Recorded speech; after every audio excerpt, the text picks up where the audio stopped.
because he's under orders from somebody else, as we said, right? So that's that point. But if it doesn't happen, and we get one person in Parliament, their job isn't to write policy in accordance with a bunch of corrupt, unconstitutional bastards who should be locked up for the rest of their lives. Their job is to speak to the people of their electorate, which nobody else is doing up there, and to cause such a fuss that the world finds out what's going on. Because at the moment, I'm just some dude, right? You're just some dude. But if you become the member for Upper Canberra West and you're in Parliament, you are now a member of an elected member of a Parliament. Now, whether it's legitimate or not, it's not the point. You're a member of Parliament. Your voice has real standing. Your voice has real stature. And your job isn't to write legislation. Your job is to get the bastards out of there by persuading the people that these people shouldn't be here.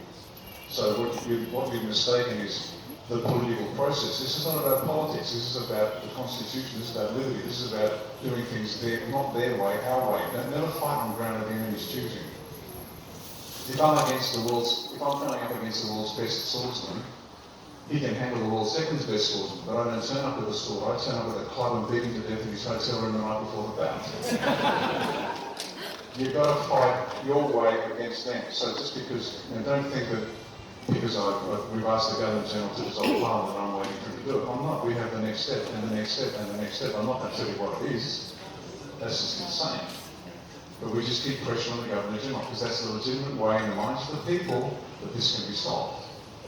Now, if he fails in his duty to do so, that triggers the next step, which triggers the next step. Understand? So we're not fighting their way, we're fighting our way, and they don't like it.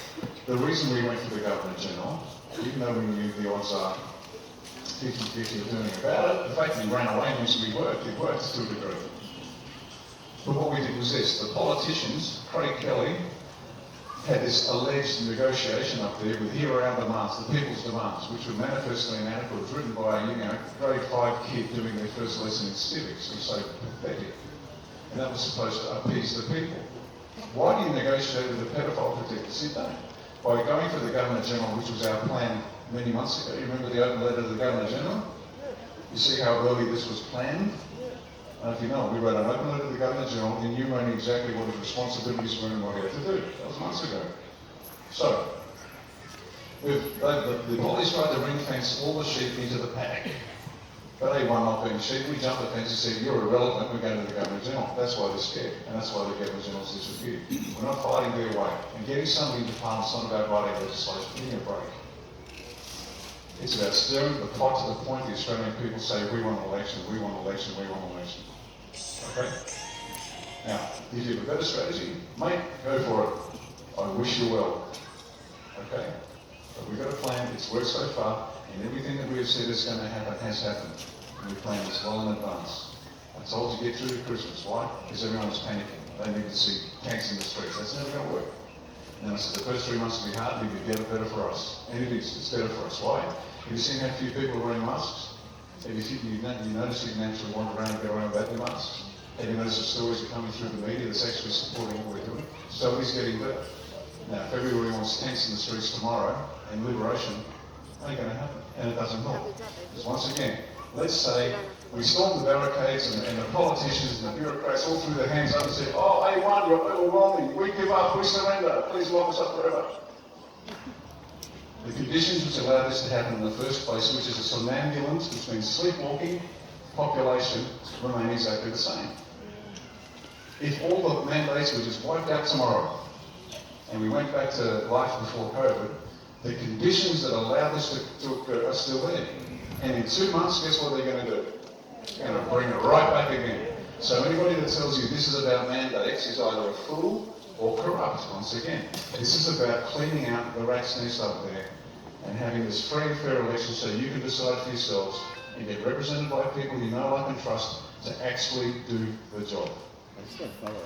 Follow up question, sure, go. What you're proposing is that we can't really do much until the majority of Australia is on our side, right? No, I didn't say that. No? As I said, we do our bit, and there are other forces internationally and nationally who do their bit too. Yeah, because if we were to, for example, attempt to change the government right now, if the majority of Australia is on our side, then the outcome is not permanent because they won't accept what we are trying to instill. That's why we're not forcing it. That's why the people bit by bit, red, yellow, orange, yellow, persuaded of a fuller perspective of what's going on, and that's why this takes time. Okay, we will get the people. This has to be done with the people. We must win the people. If this happens without the people, waste of time. Go home. We must win the people. So whatever you do, win the people. And that's the objective, okay? Thank you.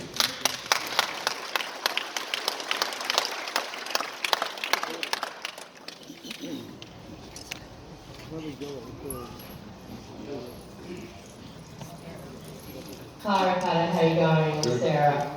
There's so many great people part of this movement, you being one of them.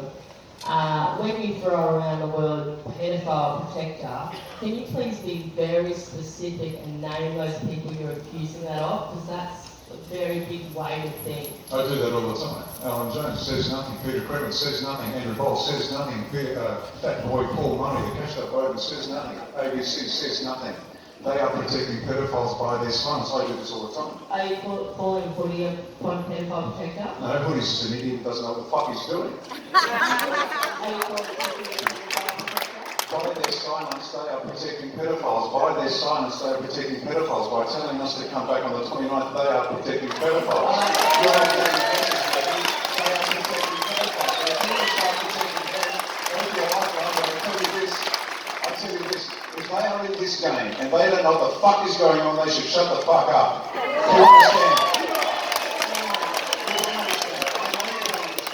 Do you understand?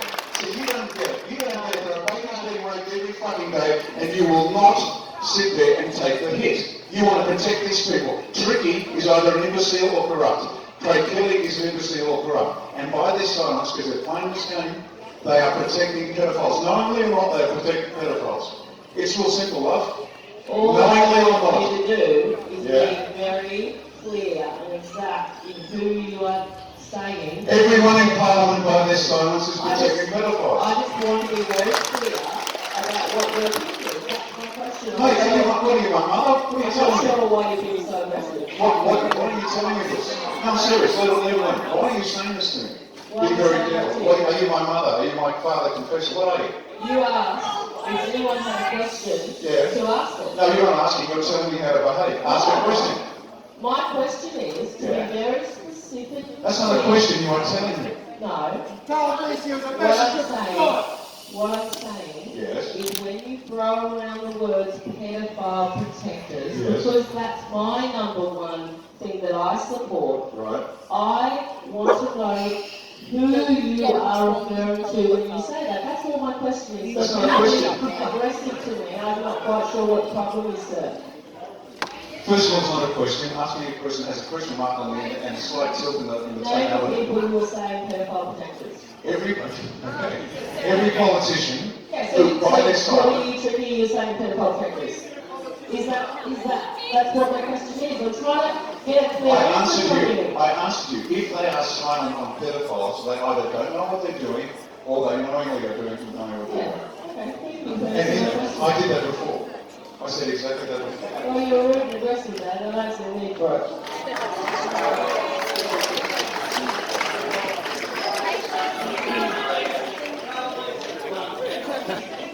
Let me make it abundantly clear to those who weren't paying attention. If you're in this game, if you're going to fly a 747, to use Goody's example, and you don't know what the fuck you're doing, get out of the seat. It's as simple as that. You're going to play this game, and you're silent on pedophiles, you don't know the game, and you're going to get slapped. His kids are being raped and killed. And people say, oh, a little bit aggressive. I'm sorry, but I'm aggressive, you know why? Because kids come first.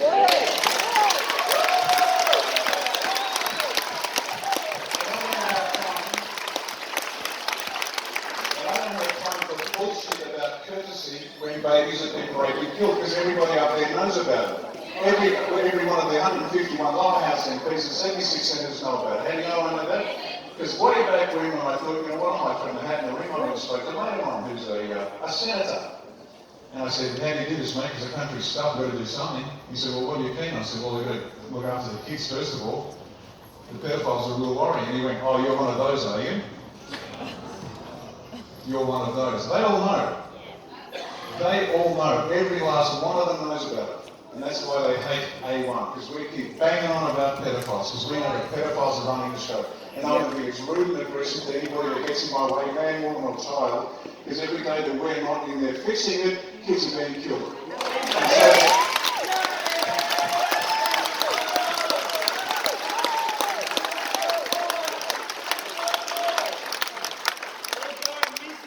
next question, please.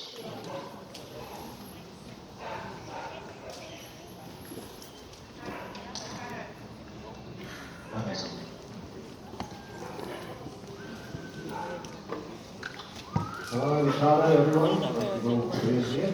My name's Bill, and I'm asking a question on behalf of Gina here. She's got throat damage, which she experienced following Saturday.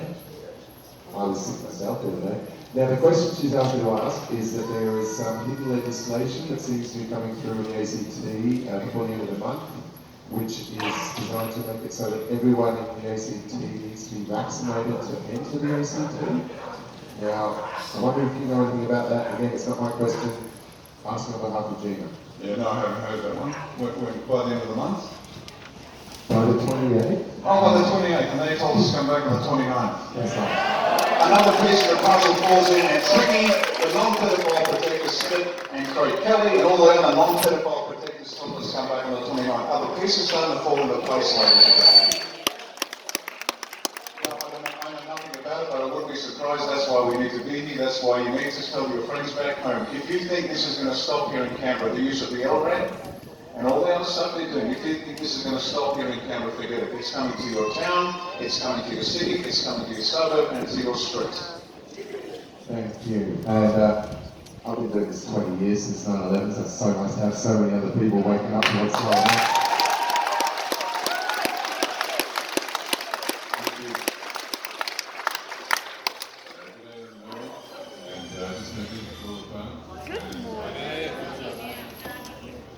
Closer. Is that better? Yeah. First time I've ever used my phone. So yeah, it's not no one. I just moved into Koola. I'm by myself. So I just wanted to clarify, I'm on the gate all the time. I'm not turning away dads with that, or there's no way that anybody's got up in their heart would do it. I arrived last week. I understand there's infiltrators. I've seen it, didn't believe it until I got here. I tell everyone to call that shit out straight away. Because it's not what anyone who's true tells us here. So if you got kids and you got nowhere to go and you're a bloke, you will be welcome. Good to know, dude.